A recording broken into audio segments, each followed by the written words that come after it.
And let's start 6 months out. There's a sobering new poll for Democrats today. It's a Pew Research Center poll commissioned by USA Today. Who are you going to vote for Congress this year? 6 months out, the Republican candidate has an advantage, 47% to 43%. Now, that doesn't seem like much, Maggie, but if you look back in history, the big Republican year in 1994, the huge Tea Party Republican year in 2010, Democrats were either ahead or even with Republicans then. If you're the Democrats and you see those numbers now, what are you thinking?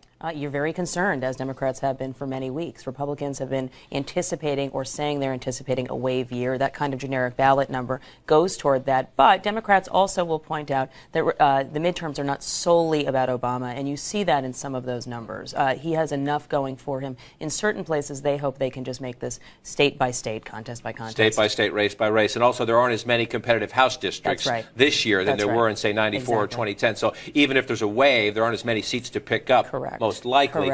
Peter, another part of this poll, this is a 2016 question, but I think it has 2014 ramifications. What do you want for a president in 2016, Pew asked for USA Today?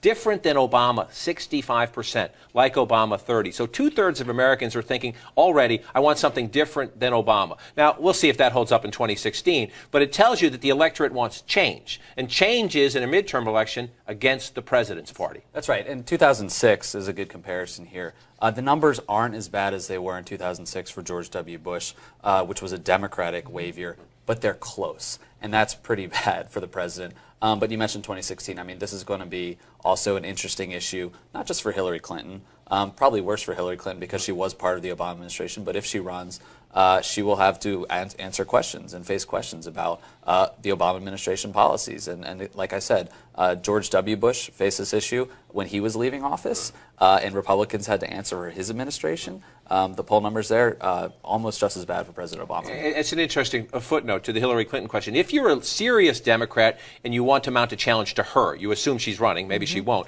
But today you assume she's running. If you see that number and you're a liberal and you think, wow, I want to get to the left of Hillary Clinton, I want to be different, because she will be viewed, like it or not, Maggie, as Obama, as a third term by many voters. And she'll have to try to distinguish herself and make her mark.